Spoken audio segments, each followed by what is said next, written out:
ये खेल नहीं हुआ है एक्चुअली, ये सब सोची समझी चाल है, साजिश है। क्या अभी कुछ दिनों में आपको महाराष्ट्र का जो है तो वो चित्र आपको स्पष्ट हो जाएगा। विपक्ष नहीं रहा तो जनता कहाँ जाएगी? जनता किससे सवाल पूछेगी? विपक्ष रहा तो हम जनता का विषय उस पर जाएगा। ये जैसा कुटुंब है वो कुटुंब में ऐसे फूट पड़ना और छोड़ के जाना ये बराबर तो आम जनता को लगने वाला ही है ना। पवार ने अजित दादा को उधर भेज के अपनी जो चौकसी चालू होने वाली वो बंद हो जाएंगी, इसलिए षड्यंत्र रच गई है। जनता को मान लगता है महाराष्ट्र की सियासत में इस वक्त जो घमासान मचा हुआ है उसको लेकर महाराष्ट्र की आम जनता क्या सोचती है, ये जानने के लिए हम मुंबई के सीएसटी स्टेशन के पास मौजूद हैं। कुछ लोग हमारे साथ हैं, उनसे बात करेंगे। ये लोग महाराष्ट्र के अलग अलग इलाकों से यहाँ पर आए हुए हैं। इनसे जानेंगे कि इस वक्त जो एनसीपी में चल रहा है उसको लेकर इनके क्या विचार हैं। सर, सबसे पहले आपसे समझना चाहेंगे, ये जो हुआ है, अजित पवार जो हैं वो शरद पवार की मर्जी के बिना जो एनसीपी के विधायक लेकर सरकार में शामिल हो गए हैं, आम जनता क्या सोचती है सब जब देखती है? ये भी अभी महाराष्ट्र में जो चल रहा है, शरद पवार और अजित पवार की जो बीच में चौकसी चालू होने वाली थी, उस टाइम क्या हो गया कि जिस टाइम पवार साहब ने अजित पवार को पहाटे 4 बजे शपथ लेने के लिए बोले थे, क्योंकि उनके बारे में जो चौकसी चालू हो जाएंगी वो बंद हो जाएंगी। लेकिन बाद में क्या हो गए, शिंदे जी मुख्यमंत्री हो गए, फडणवीस साहब उनके सरकार आ गई, तब भी अजित पवार की चौकसी चालू करने के आदेश दे इन सरकार ने। जांच चलती रह गई, जल्दी जांच चलती रह गई। तो पवार साहब ने क्या किया है, अंदर से एक गंठन बांधा है कि ये चौकसी नहीं हो जाएंगी, इसलिए पवार साहब बोले अजित दादा को कि अभी एक काम कर, अपना दोनों का वाद है ऐसे जनते में फैला दे, फैले देने के बाद मतलब आम जनता को लगता है कि ये सब शरद पवार की मर्जी से हो रहा है। शरद पवार से मर्जी से हो रहा है, लेकिन क्यों अजित दादा की चौकसी चालू होने के बाद कि पवार साहब की चौकसी होने वाली थी, क्योंकि पंतप्रधान मोदी ने बीच में 4 दिन के बाद बोला था कि शरद पवार सरकार में होते थे उस टाइम 700 कोटी का घोटाला उन्होंने किया है। ये बात महाराष्ट्र में जनता के पहुंच गई, इसलिए पवार साहब ने ये सब षड्यंत्र रचना बना दी और उन्होंने शरद पवार ने अजित दादा को उधर भेज के अपनी जो चौकसी चालू होने वाली वो बंद हो जाएंगी, इसलिए षड्यंत्र रच गई है। जनता को मान लगता है कि ये सब शरद पवार का षड्यंत्र है और उसी के तहत अजित पवार जो हैं वो सरकार में शामिल हुए हैं। सर, आप क्या सोचते हैं? अभी वैसा तो ये आम जनता को इतना मालूम नहीं रहता और राजनीति में क्या चल रहा है, कैसा होता है, मगर जिसका मतलब देखिए ये लोग ऐसा करते हैं। अब वो पवार साहब का बड़ा फैमिली कुटुंब है, अब वो बड़े पवार साहब के बोलने पे कर रहे हैं क्या नहीं कर रहे ये तो जनता नहीं बोल सकती उनसे मुँह से, मगर अब कैसा है उनसे हालात में क्या होता है वो वही सोचते हैं ना। अजित पवार ने जो किया वो सही किया गलत किया? अब अपन बोल नहीं सकते कि उनका मशीदा क्या है उसमें, वो उन्हें मालूम। आम आदमी क्या सोचता है कि क्या पवार साहब को इस तरह से धोखा देकर अलग से पार्टी को तोड़ना चाहिए था? हाँ, ये बात तो सही है। वहाँ पर बचपन से भी अब अजित पवार साहब और ये कुटुंब में बड़े हुए हैं, तो अब आम जनता को ये मालूम होता है कि ऐसा नहीं होना चाहिए, मगर ये जैसा कुटुंब है वो कुटुंब में ऐसे फूट पड़ना और छोड़ के जाना ये बराबर तो आम जनता को लगने वाला ही है ना। सर, आप कहाँ से आए हैं महाराष्ट्र में? हम लातूर से हैं। लातूर से आए हैं। सर, आप बताइए, जब ये खबर आपको लगी कि एनसीपी का 2 टुकड़ा हो गया है, एक जो है वो अजित पवार अलग हो गए हैं, शरद पवार साहब जो हैं वो अलग हो गए हैं, तो आपके मन में क्या विचार आया? ये सही हुआ, गलत हुआ, क्या सोचते हैं आप? ये तो गलत ही हुआ है, लेकिन ऐसा होना नहीं चाहिए। जो आम जनता क्या करेंगे, किसके भरोसे पर रहेंगे? यानी कि विपक्ष जैसा विपक्ष और सरकार दोनों रहे तो सरकार चलती है, जनता उस पर निर्भर होती है। विपक्ष नहीं रहा तो जनता कहाँ जाएगी? जनता किससे सवाल पूछेगी? विपक्ष रहा तो हम जनता का विषय उस पर जाएगा। मतलब जब नाराजगी होगी जनता की तो कम से कम वो विपक्ष के पास जा सकता है, जब विपक्ष ही नहीं रहेगा तो जनता कहाँ जाएगी? जनता किसके पास जाएगी? अब जनता उन्हीं के पास, सरकार विपक्ष नहीं रहा तो जनता कहाँ जाएगी?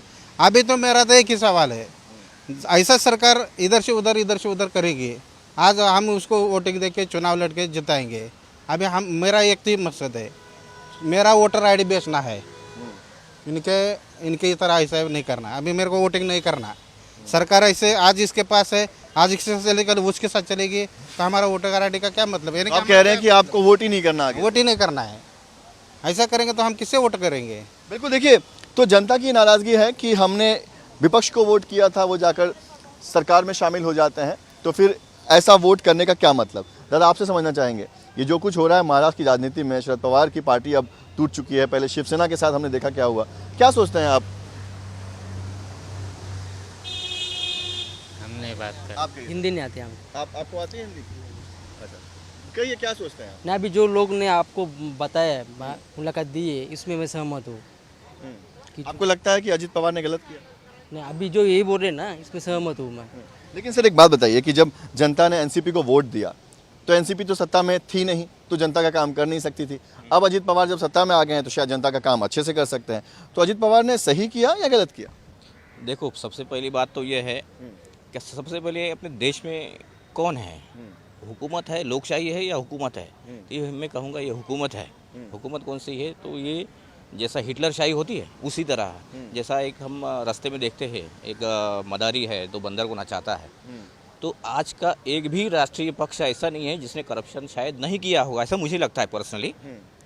तो ये सब उन यंत्रणों को मालूम है, सीबीआई, सीडी, ईडी, आईबी, इनको सबको मालूम है कि इनके कहाँ पे क्या है, और इसी का इस्तेमाल वो सेंट्रल गवर्नमेंट बराबर कर रही है, किसको कहाँ नचाना है, किसको कहाँ रखना है।